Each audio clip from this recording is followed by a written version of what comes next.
They'll be calling you a radical. We got breaking news on Fukushima, and this news is powerful, powerful news, not just on what it is, it's who it's reporting this. The BBC, they're reporting this. Don't you love how these creeps talk out of both sides of their mouth?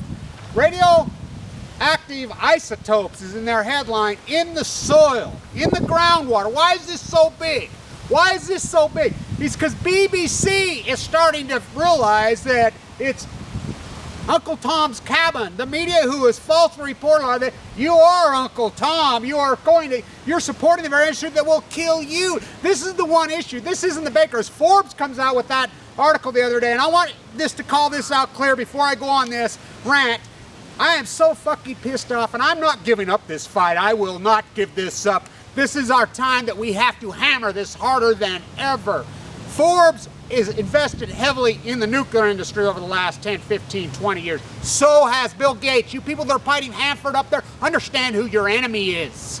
Understand the Microsoft thesis. Understand that thief, Bill Gates, who never invented that. He's nothing but a pure thief. He's heavily, heavily invested in nuclear. Understand this, Lisa Jackson. Now you want to talk about a story. Lisa Jackson, head of the EPA. I mean, think about her legacy. Nobody calls her to the mat on this. Think about BP under her reign. Think about Radnet crashing and going down, Fukushima. What happened? She talk about a criminal. She's working for Apple now as an environment. What is she going to do? Go over to China and help them freaking rape and pollute the earth more than they already are, Apple, into their landfills? What, is that what she's up to? What is she going to do as far as the thesis of she's going to help with Foxcom's death nets around? All you people that participate in the Apple thesis, in the buying Walmart product thesis, the supporting the Forbes, supporting the Bill Gates, you are, talk about accessories to murder. You're criminals. These are freaking criminals. This story is huge because it confirms everything that I've been ranting and raving and carrying on about. Yeah, I've been carrying on about, look, concrete is not porous, or it's not waterproof. This water's been pouring over. They made the decision on day 3. I have the NRC, Jacko himself. The NRC themselves, in their conversation, they're public domain.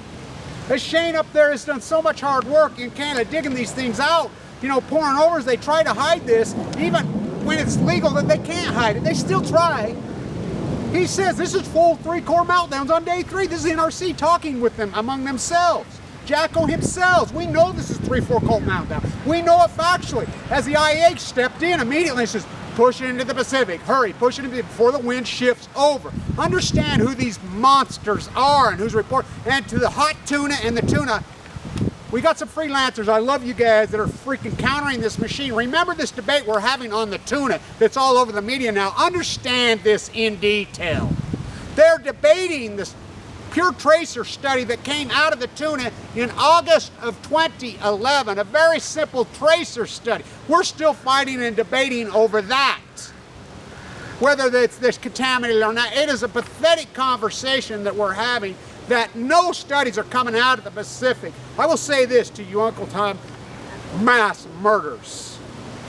As Cal Berkeley, I want to really call out Cal Berkeley's marine biology department. I have your preliminary data. I have it. I have it. Oh, and I'm going to expose it in my book. And I make sure that I backed it up to plenty of people. And there's going to be an incredible indictment on you creeps that have drank this Kool-Aid and have not reported this. You don't want to break ranks? You want to participate in Uncle Tom? You want to be the modern day Uncle Tom? Go for it. Because at least Janet Sherman broke ranks. She's brilliant. She broke your ranks down there in her report on the children's thyroid problems, which is massively excessive, even higher than Chernobyl. As you people that participated in the cover-up of Chernobyl, my data shows 40 million. That is not some hyperbolic bullshit number like your 4,000. I took the number in that region of the cancer rates, and even France, I mean, it is so hard to get your hands on these oncology reports. I dug in for 20 years. I showed the cancer rates pre-Chernobyl in that region, after Chernobyl. My number of 40 million is extremely conservative. It's just like you people in Scandinavia and Sweden. You understand what the Tsar bomb did to you. You understand how much contamination you took from Chernobyl. The young women who die every single year across this earth is pure nuclear. There's tons of 30-year-old women die. This affects women harder, and that's where Fight Like a Girl comes from. Women out-survive men because they're fighters. Look, we need to bleed this into contemporary culture. That's what we're up to. That's what I'm up to. Jan is up to. We're trying to bleed this because it has become completely out of vogue to be a tree hugger. In the 1970s, it was very sexy to be a tree hugger. Right here, everybody flocked to Utah. We were all the beautiful females, all the pop culture people. We're all, as Thomas Ackerman and I are working on a very, very important pieces of art right now. We're going to do a show. We're working on this together. By the way, he's a brilliant, brilliant, hard-working artist. As I'm a socioeconomist, as I step back and view from the broader perspective like Malay, that's how we have to do. These stories, Cal Berkeley, Oregon State, UCLA, USC, San Diego State, you've sucked up billions of dollars, billions over the years of dollars in your marine biology department to do studies out of the Pacific. What is the statistical probability that we're sitting debating, the only one that came out in San Diego in 2011? What is the statistical probability? This is almost 2 years after that. What is the statistical probability of not one single report coming out of the Pacific out of all these marine biology departments? What is the statistical probability of that? It's impossible. I'm a stats guy. It's impossible. You want to talk conspiracies and people say, oh, all conspiracy. You know, remember this. 92% of the American populace just 3 months ago believed that Lance Armstrong did not dope. And they were just making these stories up. 92%. Still, I think even after we know the facts, and if you read into that conspiracy, how he did that, it was complex.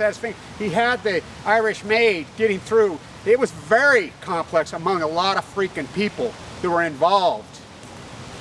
People still now, as I say all the time, 1989 to present has been simply Mark McGuire swinging Albert Bell's bat, riding Lance Armstrong's bike. That is such powerful metaphors of what happened as sports reflects culture. And just because the average athlete in America only made 3 times the average working class American in 1975, now it's 800, it's grotesque. Does that mean we don't like sports? I love sports. I think it's grotesque what they've done, just like they've done everything else. Because sport, baseball, basketball, football in America does reflect American populace. What's happened grotesquely to professional sports has happened grotesquely to everything. The Yankees, if you've been in New York State, it will make you sick. It's a grotesque. It's not a baseball park. It's grotesque. What happened last night, I think, in the Miami Heat game was such a commentary on American culture. I love it. By the way, I ran into Damian Lillard yesterday, who I know was the NBA Rookie of the Year. He and I had a great conversation. And just because he's a multi-millionaire now, he's a very down-to-earth, good person. They handed him the money. These people don't do this. These athletes didn't ruin sport. Us, as sport lovers, as people, as cultural lovers, everything that we loved about Americana and everything that we loved about this place and thing has been hijacked by the same greed, the sickening greed, as we need to bleed it back to being a tree hugger. A tree huggers, they like sports, they like popular culture in the 70s, they were the beautiful people, they were the contemporaries. Now we've been stuck into this far left, this, oh, here, I'm a democracy now, let's talk now, this is democracy now, oh, I'm so, this is NPR, and then the radical, retarded, freaking mentally ill right, you know, the Michelle Bachmann, I mean, they're freaking gone, so it's left the contemporary American. Contemporary Americans like a lot of things about America. We need to bleed it back in to love the environment. That's what we're up to, because people have lost completely track of that that's the only thing that really matters. You can be a contemporary American and be a tree hugger. I'm a tree hugger. You don't have to be some pigeonholed soft, hi, I'm a tree hugger. Ooh, the radical right yelled at me. I'm gonna go crawl in the corner, honey. It's pathetic. It's pathetic. This is the story that says everything about America. Everything. Everything. This is the final capitulation to popism is dead.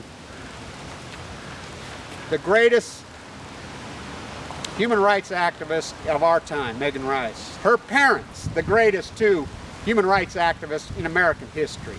Since Harriet Beecher Stowe, the little woman who started the freaking war. Since then, her mom and dad. Do you realize she is sitting in a prison cell right now, been charged with terrorism just for a simple act of trying to call attention to this nuclear nightmare? You read this. You read this. This is the capitulation to your ignorance. We are contemporaries. I am a contemporary. I'm not some crazy radical. I'm not. But to be a contemporary, you think I'm a radical. They'll be calling you a radical. a liberal, a magical criminal. As the birds were singing so happily, so joyfully, they were playfully watching me. As they sent me away, teach me how to be sensible, logical. That's what happened to you. It's time we got back to being contemporaries and understand what really counts. Understanding that it's the air, that we have a new hierarchy. As the hierarchy of needs was always set, that it first was water, then food, then sex. Then down the line, as that was done how many thousands of years ago. To be at the top of the heap, there's a new hierarchy of needs. It's called air. Radioisotopes are invisible. Remember who's reporting this. BBC is reporting this. This is a powerful, powerful piece, because what it says, the groundwater's been leaching into this for 800 plus days into the Pacific. Fish swim.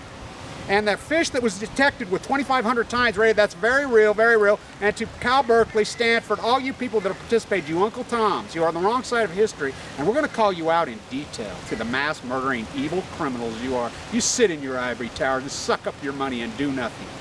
Because I'll tell you what, you're going to pay in the future. Because future generations, not that far away, are going to look at you for not reporting, not doing your jobs with taxpayer money. You are Uncle Tom.